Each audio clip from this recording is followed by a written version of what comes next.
Okay, I worked my way to the back here. I had the knife edge on the inside of the thigh. I have the hand on the triceps. Seatbelt isn't an option for me, so I'm gonna drive the back knee through. Drive his arm forward, step over, look to start gathering this arm up, pass it to the near side leg. Okay, I sit on that wrist.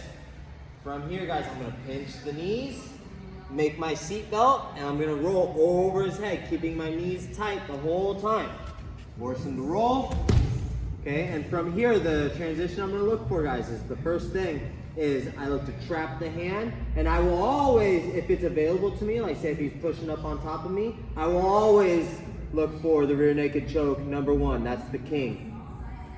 But if he's like sliding down, which like sometimes they do, or sometimes they if you like roll up on top of me one, I'm probably gonna definitely look for the choke, okay? So maybe he's like pulling himself down. That's when I'm gonna transition, grip on the wrist, grip on my own wrist, and now watch this. This is really important where I put my elbow, guys. I don't wanna go here. This is where he's gonna be able to defend. I wanna go here, the front of the elbow, the forearm, okay?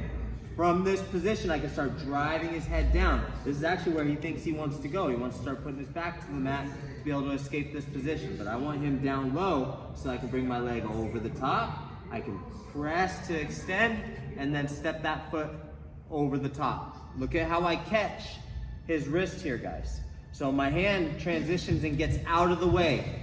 This hand is gonna go to the thigh.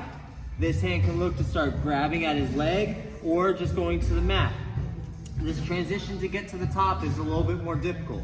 The main thing I don't want you guys to do is try to keep this arm. I wanna let this thing go, right? So a lot of times I will extend, and now I can start scooting my butt back and get up on top. When I get up, guys, I drive this knee down to the mat. Keep your hand on the thigh, lift yourself up, and pass that foot over the top. This traps the wrist into place, and the hand is most likely gonna be on top of his belly defending. Okay? If not, then I can finish from here. But 9 out of 10 times, he's gonna be like this. He's gonna be trying to pull you back, but I need to lean forward. Look at how my hand is here, guys. My wrist is bent over, right? It's strong. If I'm like this, it's too weak. I need to gather more leg, okay? And now from here, I can put my hand to the mat, and I do like a series of bumps, like when his hand's super tight to his belly. I can't just like pull the hand away, similar to a kimura. You can't just pull the hand away from the body. You have to pull it out, right? So I do the same thing here. It looks like this, bump, right? So I free that hand, guys. Now I can start doing the shoulder lock, and that's all it is, guys. Just like Kimura shoulder lock with a figure 4 and my leg over the top. That's it. All there is to it. All there is to it. Control the triceps, control the inside of the thigh. Otherwise, guys, like I said, as soon as I go to start trying to drive this knee through, he just sits and puts me into the guard. Keep this leg out, open.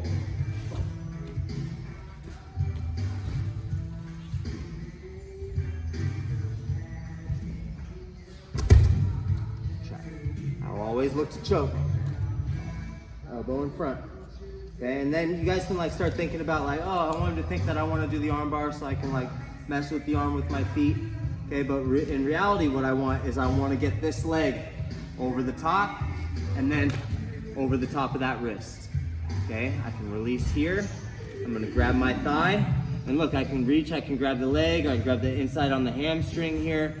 If they're wearing gi pants in a no gi tournament, you can grab the gi, it's fine, right? But don't worry about this too much to get yourself up. Get yourself up with this leg. Look at how I move myself here. I'm able to shrimp away. I'm able to extend this leg to keep the arm in tight. When I get up, I'm gonna look to drive this knee down to the mat, here. And I sit up and onto his chest. From here, I can chill, guys. Like, depending on where he goes, where he tries to move, right? I can just control this position, and when I'm ready to go, boom, cross that foot over. And then from here, so separating that hand from the body, sliding down, finishing. You want to see it one time more? Okay. You want to see? See, you got it?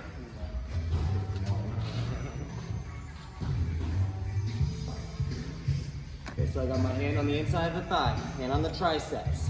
Drive the knee through, extend, step over, start passing that leg back to the inside leg. Look how I sit on the wrist. Pinch the knees, look for the seat belt. As I roll, my knees stay pinched. Roll them over the top. Trap. Start looking for your choke. But if he slides, that's when I transition here. Look how I still keep my knees pinched. I'm gonna put my elbow right in front of his neck. Front of my elbow, right on his neck. Okay, from here I can start shrimping down. I can also extend this leg, give him some freedom here, right? And that's normally when I'm gonna step over. And a lot of times, guys, if you're feeling like you can do it, like if your flexibility is there, boom, you can just pass it right over the top. Hand goes to the thigh, look to get up, pinch your knee down to the mat. From here is where like I do the most adjustment on my wrist, right? This is where you guys can fix this up a little bit tighter. Okay, from here, I sit up onto his chest, boom, and I pass that foot. From here, okay, it's like a crab walk. If you end up falling, okay, if you end up falling, I like to grab the foot like this. I still have my hand on the thigh right here. Let's turn one. Yes, this way, other way. Right here, perfect. Okay, so from right here, guys, look at how I'm gonna extend this leg, and sometimes I can get this hand to become free and I can like finish right here. If not, I'm gonna start turning my hips. Turning, and rolling in. Knees pinch down, lift up, pass. And finish your Tarikoplata. You guys wanna try? Okay, let's go on 2, 1, 2.